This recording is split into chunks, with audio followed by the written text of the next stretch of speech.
Hello everyone. Today we are going to see something about tuples. Tuples is a collection which is ordered and not changeable. Means once a tuple is declared, it cannot be altered in any way. It is almost all the properties of tuples are same as list. I'll point out what are all the properties which are same as list, and I'll tell you all the properties which are not same as list in this session. Just check on my other tutorial on list in Python. You will find all these topics already discussed in that video.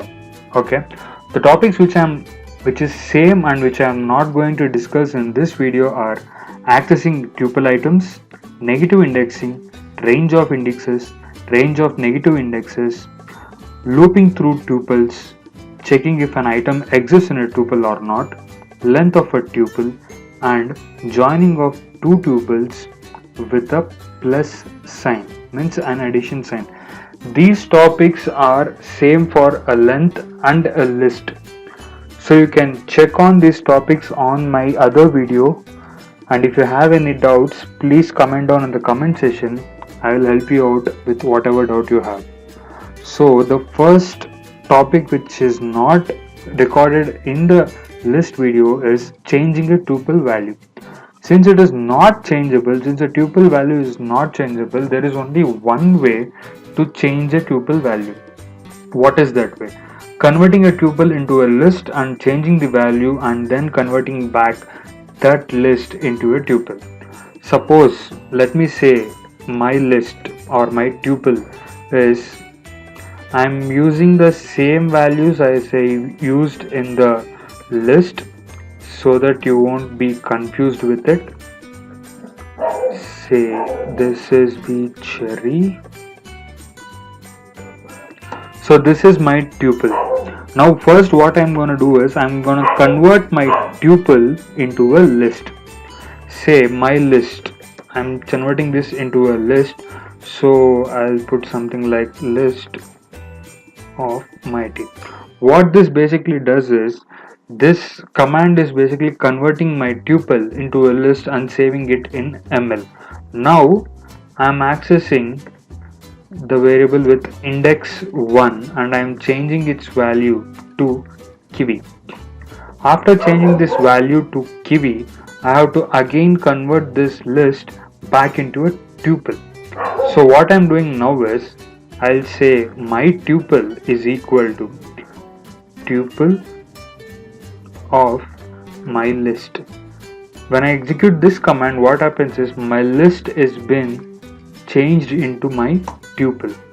So now I'm going to print my tuple. You can see that the tuple which I have first declared has banana at index 1, but it has been changed to kiwi now. Since I have changed the complete tuple into a list, when it is in a list format, I can easily change the value, and again I'm converting that list into a tuple. Okay. Next one, adding of an element. Since this is unchangeable variable, so we can't add any element or an item into a tuple once declared. So let us say if you want to declare one single item in a tuple, how do you do that?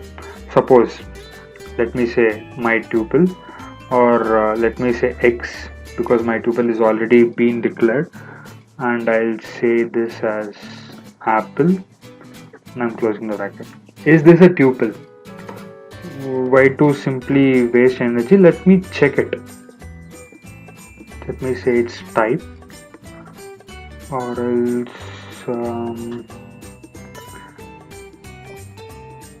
okay, let me say type of x.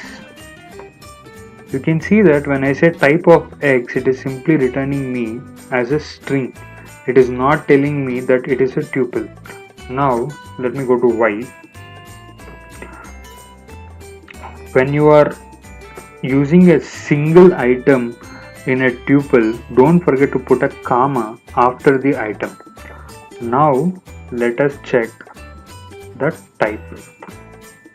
Now if you check the type, you can see that it is showing as tuple. So when you are declaring a single element, don't forget to put a comma at the end, so it becomes a tuple, or else it just becomes a string, or you can even say as a list.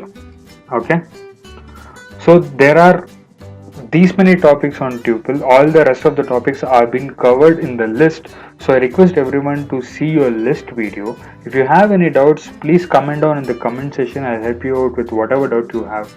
So this is the end for this video, because tuples and list, arrays, all these are of a single family.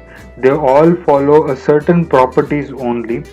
Only they will be having a small changes. The changes between the list and a tuple are only these two: how you can change a tuple value and how a single variable can be declared as a tuple.